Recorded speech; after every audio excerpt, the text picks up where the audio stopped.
Alright guys, welcome back to the Average Logger. Figured I'd do kind of a quick video tutorial here. We're checking case or cartridge overall length, or jump, whatever you want to call it. We are checking how far the bullet is seated out of the case and touching the rifling. Okay, so a couple steps to this process. Number one step, you need a brush. I like the plastic one better because the bristles kind of hold up a little bit better when you shove it in there inside the neck area. They come back.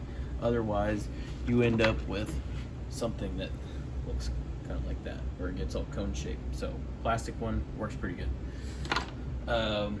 Second, you are going to need some kind of cleaner. This works pretty awesome.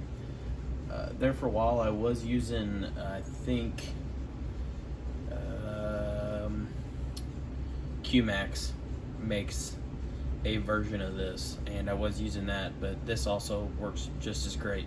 So you just spray some of that on this, that's why it's all shiny, and you just get in there, and whether it's a brand new barrel or you've been shooting it for a while, you need to clean all that crap out of that inside of there. This is going to go down inside the chamber, given that it's not a 223, you know, because I mean that case is pretty small, so in that case you'll probably want to use a different brush.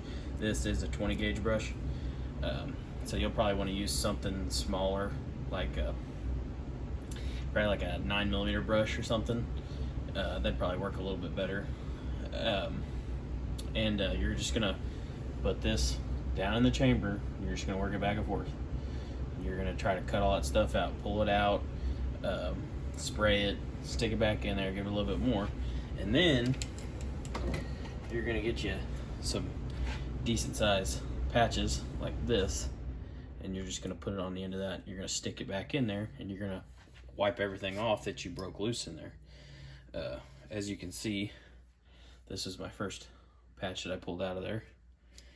Then this was my second. This was my third. And then this is my last one. So it's pretty clean. Now, here's step 3, 4. Now that we got the chamber nice and clean, we're going to take our nice formed piece of brass here, whether it's a one from Hornady or you made one yourself. I actually had the gunsmith who made this barrel make this one. It's a fairly easy process. You could do it yourself. There's several videos out there on how to do it. But you're going to take this guy and you're going to stick it in there, and you're going to make sure that you get a nice solid metallic tink when you put it in there. You want to know that the shoulder is going all the way up in there. You want to make sure there's no carbon up in the neck area that's keeping you from pushing that thing all the way in there. Okay? After that's done, we're going to move on to putting the bullet in there. Two different ways you can do this. You can either have the bullet seated really far out and stick it in there, or you can have it seated really far in and push it out when you're in there. Either way, pretty much based on how much tension is in this, which should be little to none. If you make it yourself, you might have a little bit in there. If you push it in there with it sticking out, you might force it into the lands, and when you do that, you'll actually get a jam measurement instead of a in the lands measurement. There is a difference. Okay, so basically what we want to do, this is the way I do it. I start out short, put it in there, listen for the thud, push it out until I feel it stop, tighten that up, pull it back out. make sure you're pushed down in there all the way. And then we're gonna give it a measure here. Make sure you got your adapter with the correct caliber on there, and then we are gonna 1.826, and we're gonna try this a couple times just to verify that that is a correct measurement. Now, how do I know that this is in the lands and not jammed? Because the bullet came back out with it. Your bullet 96% of the time is not going to come back out if it's jammed in there. So we're going to put that back down, put her back in there, make sure she's all the way in, give it a push, stop, pull it back out.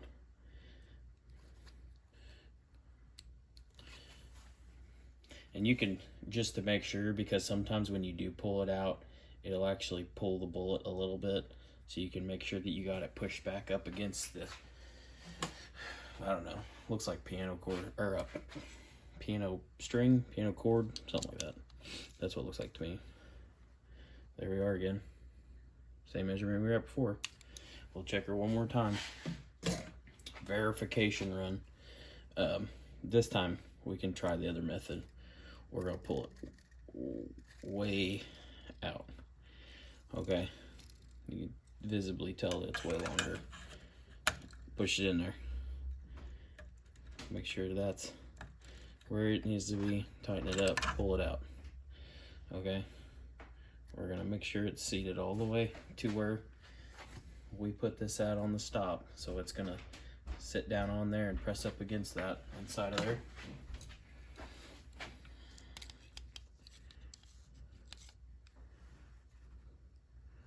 There you have it, 1.826. So just a quick and easy method of getting your to the lands, I call it cartridge overall length. Basically, you're needing to know how long you can go before you're in the lands. So that's what I call it. But just a easy rundown on how to get that done. Real quick, one last thing before I go here. So if you are, how do I put this? Not necessarily poor, but don't have the means of making or getting this, a, overall length case gauge. I mean, that's what you want to call it. There's more ways than one to get that done. And this is one of those methods. The split neck method. Used it. These are the same cartridge. I have tested this method, and you will get within a couple thousands, if not dead on, every time between these two. Between just putting the bullet in here, setting your tension with the pedals of the neck, and just closing the chamber on it, and then pulling it back out and checking it. And then, using the actual overall length gauge method, you will get within a couple thousands. And here's the thing, checking the overall length, you're never supposed to be putting them jammed into the lands. I mean,